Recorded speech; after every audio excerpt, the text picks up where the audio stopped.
Hello students.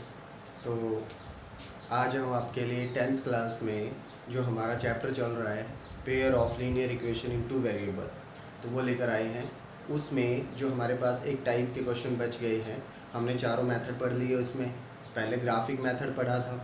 Graphic method बिल्कुल easy है, दोनों इक्वेशन की टेबल बनाइए और ग्राफ में उसको जो अपने पास कोऑर्डिनेट आते हैं उनको प्लॉट करके हम पॉइंट ऑफ इंटरसेक्शन निकालेंगे। फिर हमने सेकंड मेथड पढ़ा था, जिसमें जो हमारे पास अलजेब्रिकल मेथड में आते हैं, 3 मेथड पढ़े थे हमने। फर्स्ट था सब्स्टिट्यूशन मेथड, फिर एलिमिनेशन और फिर क्रॉस मल्टीप्लिकेशन। तीनों मेथड हमने पढ़े। उसके बाद हमने पढ़ा जो हमारे पास स्टेटमेंट के क्वेश्चन थे। स्टेटमेंट से हमें इक्वेशन निकाल कर फिर हमने को इक्वेशन को सॉल्व किया था। तो हमने लगभग सारी टाइप तो आपको बहुत अच्छे से समझ में आ जाएगा। तो चलिए शुरू करते हैं आज का। हमारे पास ये 2 क्वेश्चन मैंने उठाए हैं, तो हम इनको कैसे सोल्व करेंगे। अब तक हमें क्या मिल रहा था, लीनियर इक्वेशन मिल रही थी, लेकिन अब इन इक्वेशन को देखेंगे, ये आपको लीनियर इक्वेशन में दिखाई नहीं दे रही है। तो पहले हम क्या करते हैं, इनको लीनियर कन्वर्ट करते हैं। देखिए ध्यान से, इसमें क्या लिखा हुआ है, 1/x root x 1/√y। Mean जो चीज़ दोनों इक्वेशन में कॉमन दिख रही है ना, उनको हम कुछ अपनी तरफ से पुट करके लीनियर इक्वेशन बनाने की कोशिश करते हैं। ध्यान से देखिए, 1/√x इसमें भी है, √y इसमें भी, 1/√x 1/√y। मीन्स दोनों इक्वेशन में जो सेम है, मीन्स में 1/√x को मैंने एक बार के लिए a पुट कर दिया और 1/√y को मैंने b पुट कर दिया। तो अब हमारी इक्वेशन देखिए कैसी बन जाती है। हमारी जो इक्वेशन है, इसको हम फर्स्ट मान लेते हैं, इसको सेकंड। तो देखिए कैसे बन जाएगी। फर्स्ट इक्वेशन बनेगी 2 इंटू क्या था, 1/√x। तो 1/√x क्या है, a, मीन्स 2a, ये बन जाएगी 2a। फिर है प्लस 3 और 1/√y को मैंने क्या लिखा है, ध्यान से देखिए, यहाँ पे 1 मल्टीप्लीकेशन में ही होता है ऑलरेडी। 1/√y को मैंने क्या लिखा है, b। तो यह क्या हो जाएगा, b। और ये किसके इक्वल है, 2 के इक्वल। तो ये हमारी थर्ड इक्वेशन बन जाएगी। हमारी इक्वेशन बनेगी ये थर्ड। फिर हम जो सेकंड है उसको भी कन्वर्ट कर लेंगे। तो ये हमारे पास होगा 4a minus 9b and that will equal to -1, और ये हमारी फोर्थ इक्वेशन होगी। अब देखिए दोनों इक्वेशन हमारे पास नॉर्मल तरीके से बन गई हैं, और हमें अब कौन से मेथड से कर सकते हैं। सबसे इजी मेथड हमारा एलिमिनेशन है, क्योंकि इक्वल बन सकते हैं। ध्यान से देखिए, ये 4 है, ये 2 है, तो इसको 2 से मल्टीप्लाई कर दें। तो आप लिखेंगे, क्या लिखेंगे, subtract multiply equation third by 2 and subtract from fourth. तो हमने क्या किया, थर्ड जो इक्वेशन है उसको 2 से मल्टीप्लाई करके फोर्थ में से सब्ट्रैक्ट कर दिया। तो देखिए फोर्थ हम पहले लिख लेते हैं, ये है हमारे पास फोर्थ इक्वेशन। और हमारे पास जो थर्ड है वो क्या है, अगर उसको 2 से मल्टीप्लाई कर दिया जाए तो 4a and plus 6b and that will equal to second equation that is equal to -1। और जो इसको 2 से मल्टीप्लाई करेंगे तो ये हमारे पास क्या बन जाएगा, 4। तो ये हमारे पास मल्टीप्लाई होके आता है। अब देखिए, अगर मैं सब्ट्रैक्ट करूँ तो हमारे पास ये कैंसिल होके क्या आ जाएगा, यहाँ से देखिए -9 -6 -15 आ जाता है, -15b। यहाँ से माइनस और माइनस मीन्स दोनों माइनस है, तो -5। माइनस टू माइनस कैंसिल हो गया, b आया अपने पास 5/15। मीन्स अगर मैं इसको कैंसिल आउट करूँ तो b की वैल्यू आती है 1/3। अब ये जो b की वैल्यू आई है, ये किसी भी इक्वेशन में रख सकते हैं हम। तो फर्स्ट इक्वेशन में हम सब्स्टिट्यूट करते हैं, इसको देखिए क्या बनेगा, 2a प्लस 3b की वैल्यू अपने पास आई है 1/3 and that will equal to 2। तो 3 से 3 कैंसिल हो जाएगा, 2a plus 1 is equal to 2। तो ये 1 इस साइड जाके माइनस कर देगा इसको। तो देखिए 2a इज इक्वल टू 1, और ये हमें देता है a इज इक्वल टू 1/2। लेकिन ये हमारा आंसर नहीं है, a और b तो क्वेश्चन में थे ही नहीं कहीं पे। ध्यान से देखिए, a और b हमारे क्वेश्चन में थे ही नहीं। अब मैंने a को जहाँ पुट किया था वहाँ पे a की वैल्यू रख देंगे। a की वैल्यू आई है 1/2। ध्यान से देखिए, a की वैल्यू क्या है 1/2 और b की वैल्यू आई है 1/3।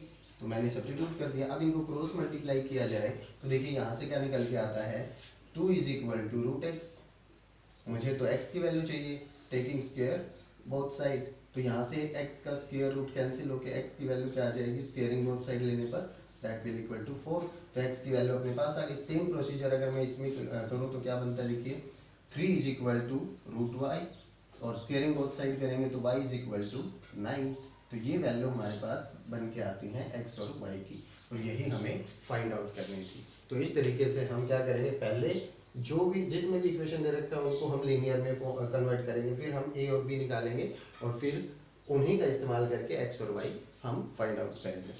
तो देखिए नेक्स्ट क्वेश्चन की अपने पास अब सेकेंड क्वेश्चन जो है वो भी हमारे पास कुछ सेम ही है जैसे फर्स्ट में किया था मैंने, जो दोनों में कॉमन था उसी को पुट किया था। आप ध्यान से देखिए, इसमें x प्लस वाई है, x माइनस वाई है, x plus y, x minus y, तो क्यों ना हम इन्हीं को पुट कर दें। तो देखिए 1/x प्लस वाई को मैंने मान लीजिए a पुट कर दिया और 1/1x माइनस वाई को मैंने b पुट कर दिया। तो यहाँ से देखिए क्वेश्चन क्या बन जाता है अपना, देखिए दोनों वैल्यू इस इक्वेशन में से सब्स्टिट्यूट करते हैं तो क्या बनता है, ये बनेगा हमारे पास 10 और ये a हमने पुट किया इसको तो 10a प्लस ये 2 और इसको मैंने b माना है तो 2b and that will equal to 4। ये हमारे पास इक्वेशन बन के आ गई। सेम प्रोसीजर हम इसमें करेंगे तो ये क्या बन जाएगा 15a minus 5b and that is equal to -2। अब ध्यान से देखिए इन इक्वेशन को हम इजीली इक्वल कर सकते हैं या फिर सब्स्टिट्यूशन एलिमिनेशन जो भी मेथड आपको पसंद हो उसी को लगा के हम a और b की वैल्यू निकाल लेंगे। तो ध्यान से देखिए इस इक्वेशन को मैं 3 से मल्टीप्लाई कर दूं और इसको मैं 2 से मल्टीप्लाई कर दूं। अब आप कहेंगे ऐसा क्यों, क्योंकि हमको पता है इनको इक्वल करना है तो ये 30 ये भी 30 बन सकता है तो हम इनको बराबर कर सकते हैं। कोई ज़रूरी नहीं है, अगर आप ये नहीं करना चाहते तो आप इनको इक्वल कर सकते हैं, बहुत ईजी। देखिए यहाँ पे 5 से कर लेंगे मल्टीप्लाई और यहाँ पे 2 से कर लेंगे, मेरे पास ज़्यादा बड़े कांस्टेंट नहीं आएंगे। तो देखिए और इनमें तो आपके पास अपोजिट साइन भी है, ज़्यादा अगर हो सके तो आप अपोजिट साइन ढूंढिए पहले से ही ताकि आप ऐड कर सकें। अपोजिट साइन पहले से ही होंगे उनको बराबर करेंगे। एक बात सोचिए, अगर आपके पास -b और +b ऑलरेडी लिखे हुए हैं तो उनको जोड़ ही दो ना, फिर जोड़ोगे तभी अपने पास 0 आ जाएगा। माइनस हम क्यों करते हैं, जब दोनों एक जैसे होते हैं, मीन्स दोनों b माइनस बी करते हैं तभी कैंसिल होकर 0 आता है। अगर ऑलरेडी वो अपोजिट साइन में है तो हम उनको जोड़ ही देंगे। तो यहाँ पे देखिए हमको अपोजिट साइन में ऑलरेडी दिख रहे हैं, तो हम क्या करेंगे इसमें 5 से मल्टीप्लाई कर देंगे तो क्या आ जाएगा 50a and plus 10b and that will equal to 20। अब 2 से मल्टीप्लाई करेंगे that is 30a and minus 10b and that is equal to -4। तो इस तरीके से हमारे पास इक्वेशन बन जाती है। अब अगर मैं इनको सब ऐड कर देता हूँ, ऐड करेंगे तो ये बनेगा 80a, ये कैंसिल हो जाएंगे और इनको ऐड करेंगे तो क्या बनेगा 16। क्यों, क्योंकि 20 - 4 ऐड करना है, साइन तो चेंज होंगे नहीं, अगर सब्ट्रैक्ट करता तो साइन चेंज हो जाते। तो यहाँ पे ये आता है और एक इसके इक्वल आएगा फिर 16/80, 16 1 जा 16 एंड 16 5 जा 80। तो हमारे पास a की वैल्यू आ जाती है 1/5। तो a की वैल्यू अपने पास आ जाती है 1/5। अब मैं इस वैल्यू को कौन सी भी इक्वेशन में पुट कर सकता हूँ, जिसमें आप मन करे उसमें पुट कर दीजिए। 10a की value 1/5 plus 2b and that will equal to 4 given है। तो इस इक्वेशन में मैंने इसको सेटिस्फाई कर लिया। ये हमारे पास क्या हो जाएगा 2, तो 2 उस साइड 2 1 जा 2, ये लिखा जाएगा दैट इज इक्वल टू 4। 2 इस साइड जाके हमारे पास क्या हो जाएगा माइनस, तो 2b इज इक्वल टू क्या आया 2 और b इज इक्वल टू क्या आया 1। तो ये हमारे पास दो वैल्यू आई है a और b की, लेकिन हमें a और b तो चाहिए ही नहीं था, हमें x y की वैल्यू चाहिए। अब सोचिए a की जगह पे मैं a को सब्स्टिट्यूट करता हूँ, a की वैल्यू है 1/5 और b की जगह पे b को सब्स्टिट्यूट करता हूँ तो b की वैल्यू है 1। अगर आप इन दोनों को क्रॉस मल्टीप्लाई करते हैं तो यहाँ से देखिए 5 आएगा और यहाँ से x प्लस वाई, तो अपने पास आता है x plus y is equal to 5।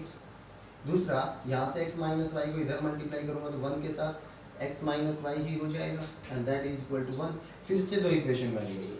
ध्यान से देखिए, दो बार क्वेश्चन सॉल्व किया हमने, यहाँ पे मैंने एलिमिनेशन मेथड लगा लिया था, अब फिर से वही दो इक्वेशन बन गई जहाँ पे मुझे एक्स वाई निकालना है। अब आप कहेंगे एक्स वाई यहीं पे निकाल देते, यहाँ पे लीनियर इक्वेशन नहीं थी तो पहले मैंने इनको लीनियर में कन्वर्ट किया, अब ये लीनियर इक्वेशन में वापस आ गए हैं एक्स वाई, तो अब हम इनको सॉल्व कर सकते हैं। फिर से देखिए y का कोफिशिएंट अपोजिट साइड में है तो जोड़ ही दीजिए इनको ऑलरेडी, तो y से y कैंसिल हो जाएगा, x और x 2x हो जाएंगे और 5 1 6 हो जाएगा। तो x की वैल्यू अपने पास आती है 6/2 एंड दैट विल बिकम 3। तो x की वैल्यू अपने पास 3 आ गई। अब x की वैल्यू आप इनमें से किसी इक्वेशन में उठा के रख दीजिए। देखिए फर्स्ट ही इक्वेशन में रख देते हैं 3 + y = 5। तो y अपने पास क्या आता है 5 - 3 एंड y विल बिकम 2। तो ये हमारे पास वैल्यू आती है, x की वैल्यू आती है हमारे पास 3 और y की वैल्यू आती है 2। तो इस तरीके से हम आंसर निकाल देंगे। तो आई होप कि आपको समझ में आ रहा है। कुछ और इम्पोर्टेंट क्वेश्चन लेते हैं। अब हमारे पास बहुत ही अच्छा क्वेश्चन दे रखा है, एनसीईआरटी में सिर्फ एक ही क्वेश्चन है ऐसा। आपको जो और अदर बुक है उनमें काफ़ी क्वेश्चन मिल जाएंगे। तो इस टाइप के क्वेश्चन करना बहुत ज़रूरी है, क्योंकि हमारे पास जो कंपटीशन एग्ज़ाम होते हैं उनमें काफ़ी क्वेश्चन ऐसे पूछे जाते हैं। तो इसका बेसिक हमें पता होना चाहिए। अगर छोटी क्लासेस में आपने अच्छे से किया है तो आप समझ पाएंगे, लेकिन नहीं किया है तो हम इस क्वेश्चन में ही आपको अच्छे से इसका मतलब समझा देते हैं। देखिए क्या कहता है question, 2 women and 5 men can do a piece of work in 4 days। Means 2 women और 5 men मिलकर एक काम को 4 दिन में करते हैं। मीन्स ये सारे मिलकर इस काम को 4 दिन में करते हैं। वाइल जबकि 3 women and 6 men can finish a work in 3 days। और ये यही काम है, अब की बार 3 वुमेन और 6 मैन इकट्ठे हुए हैं तो वो उसको 3 दिन में करेंगे, काम को कंप्लीट करते हैं 3 दिन में। तो कहता है then in how many days, कितने दिनों में, ए मैन एक अकेला आदमी एंड अ वुमेन और एक अकेली औरत सेपरेटली अलग अलग अगर उस काम को करे तो कितने दिन में फिनिश कर सकते हैं, ऐसा पूछ रहा है। मीन्स एक अकेला आदमी उसको कितने दिन में करेगा और एक अकेली औरत उसको कितने दिन में करेगी। तो देखिए हम इसको क्वेश्चन को पहले समझते हैं अच्छे से कि क्या होता क्या है। काम को करना होता क्या है, किसी काम को मान लीजिए आप किसी काम को 5 दिन में करते हैं तो एक दिन में तो उसका 5वां ही हिस्सा हो पाएगा, एक दिन में उसका 5वां हिस्सा हो पाएगा। और सॉरी 5वां हिस्सा हम कैसे निकालते हैं, 5वां हिस्सा किसका, एक का। काम कितने हैं अपने पास, एक, तो एक का 5वां हिस्सा मीन्स 1/5। तो देखिए अगर मैं कोई काम करता हूँ, काम को एक ही बोला जाता है, मीन्स ये काम है अपने पास। अब इसको अगर मैं 10 डेज में कंप्लीट करता हूँ, 10 दिन में कंप्लीट करता हूँ, तो हर रोज़ इस अगर मैं इसके 10 पार्ट बनाऊँ, एक ऐसे 10 पार्ट बनाए जाएंगे इसके, तो हमारे पास ये फिनिश हो जाएगा 1 2 3 4 5 6 7 8 9 एंड 10। ये 10 मैंने इक्वल पार्ट बना लिए इसके, तो एक दिन में तो मैं इसका एक ही पार्ट करूँगा। मीन्स कौन सा हिस्सा है ये, 10th पार्ट है ये इसका। सॉरी, तो इसमें मैं आपके पास 1/10 पार्ट जो है वो कर पाएंगे हम इसका एक दिन में। तो कहने का मतलब ये है कि अगर काम कितने भी दिन में फिनिश होता है, अगर हम काम को कितने भी दिन में फिनिश करते हैं तो एक दिन में उसका उतना ही पार्ट, अब उतने ही पार्ट बनाएंगे तभी तो उतने दिन में ख़त्म होगा काम। मीन्स अगर आप 20 दिन में काम ख़त्म करते हैं, इसका मतलब 20 दिन हर रोज़ एक जैसा काम करेंगे तभी तो वो काम ख़त्म होगा 20 दिन में। तो एक दिन में उसका कौन सा पार्ट करेंगे, 20वां। 10 दिन में कर रहे हैं तो 10वां। तो हमारे पास अगर x डेज में ख़त्म कर रहे हैं तो xवां पार्ट हो जाएगा, मीन्स 1/x। तो हमें ये चीज़ समझ आनी चाहिए पहले, तो सबसे इम्पोर्टेंट चीज़ यही है कि अगर हम किसी काम को कंप्लीट कितने दिन में कर रहे हैं तो एक दिन में उसका उतना ही पार्ट कर पाएंगे हम, उतना ही पार्ट हम उसका कर पाएंगे। तो देखिए मुझे फाइंड आउट क्या करना है, जब भी लैंग्वेज के क्वेश्चन आते हैं, स्टेटमेंट के क्वेश्चन आते हैं तो हम क्या करते हैं, जो चीज़ हमें फाइंड आउट करनी है वही लेट कर लेते हैं। मीन्स उसने बोला है एक आदमी और एक औरत अलग अलग काम को कितने दिन में ख़त्म करते हैं तो हम वही मान लेते हैं। ए man can finish A work in x days and A women can finish A work in y days। तो अलग अलग हम इसको लेट कर लेते हैं। तो देखिए कैसे,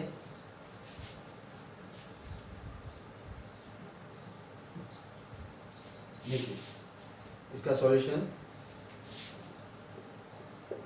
late a man can finish the work in x days।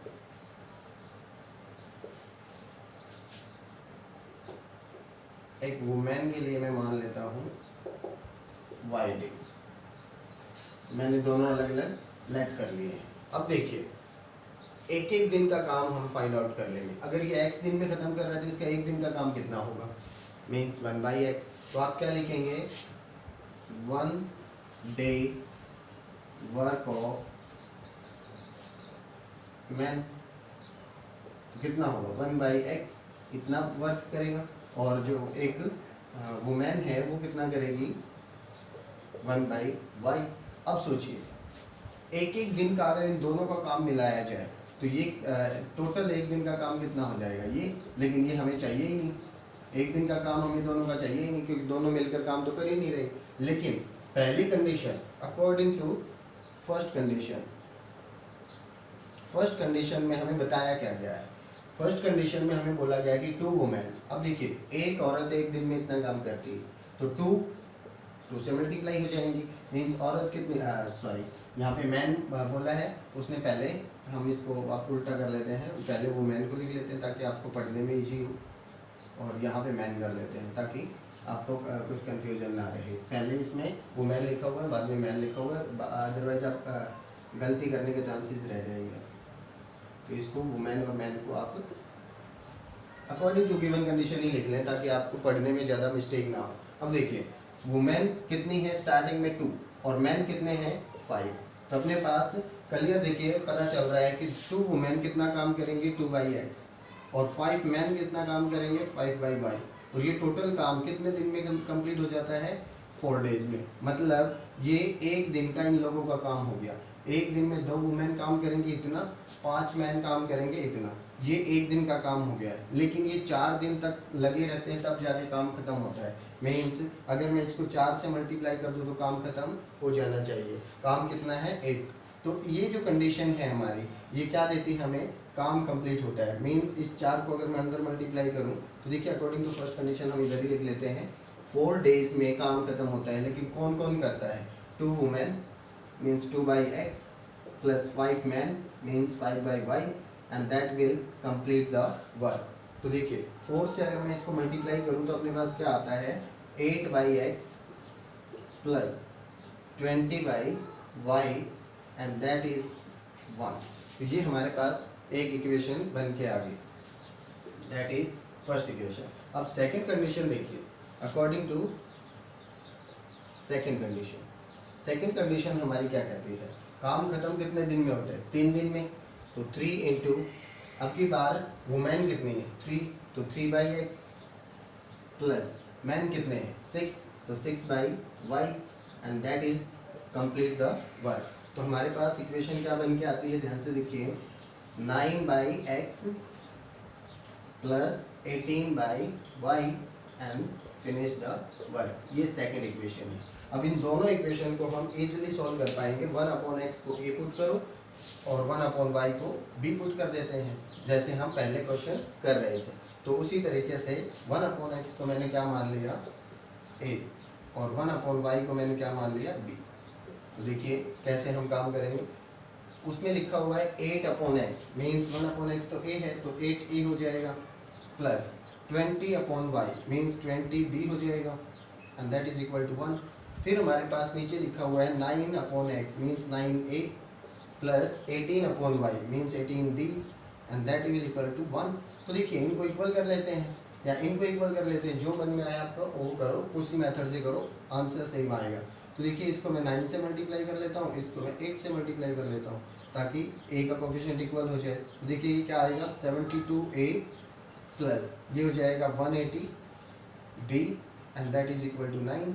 फिर हमारे पास इसके अंदर मल्टीप्लाई करते हैं तो ये आ जाएगा 72a प्लस 8 जा 162, सॉरी 162 नहीं, हमारे पास आ जाएगा 144b। फिर हमारे पास क्या आएगा 8। तो देखिए अब अगर मैं इसको सब्ट्रैक्ट करूं तो कितना बनता है हमारे पास, ये साइन चेंज हो जाएंगे तो ये कैंसिल आउट हो जाएगा। तो 180 minus that is 36b and that will become 1। तो b की वैल्यू क्या आती है अपने पास 1/36, b की वैल्यू आती है 1/36 और 1/36 आप किसी भी इक्वेशन में उठा के रख दीजिए b की जगह पे, तो आप इस इक्वेशन में रखना पसंद करेंगे, क्यों, क्योंकि 18 से 36 कैंसिल हो जाएगा, अच्छी वैल्यू आ जाएगी अपने पास। तो देखिए 9a प्लस 18 इंटू बी की वैल्यू कितनी है 1/36 and that is equal to 1। तो 36 से ये कैंसिल हो गया, हाफ इधर जाएगा। देखिए 9a is equal to 1 minus half, तो 1 माइनस हाफ कितना होता है 9a is equal to 1 minus half होता है हाफ 9 इधर आएगा तो a कितना हो जाएगा 1/2 into 9 and that will become a is equal to 1/18।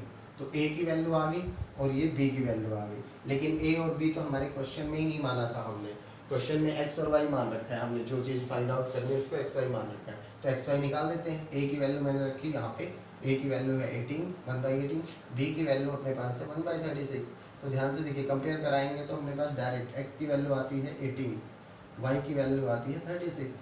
Means एक अकेला आदमी उस काम को करेगा 36 डेज में, क्योंकि मैन को मैंने y मान रखा था और वुमेन को मैंने x मान रखा था। तो इस तरीके से हम फाइंड आउट करेंगे। देखिए क्वेश्चन को एक बार फिर से समझ लीजिए कि हम जो काम होता है, काम जितने दिन में ख़त्म होता है उस एक दिन में उसका उतना ही पार्ट होता है। जैसे 5 दिन में ख़त्म हुआ तो एक दिन में 1/5 जो वर्क है वो कंप्लीट हो पाएगा। तो इस चीज़ को आप अच्छे से समझ लीजिए, बस अपना क्वेश्चन ईजिली हो जाएगा। तो देखिए मैंने माना कि 1 women can finish the work in x days and 1 man can finish the work in y days.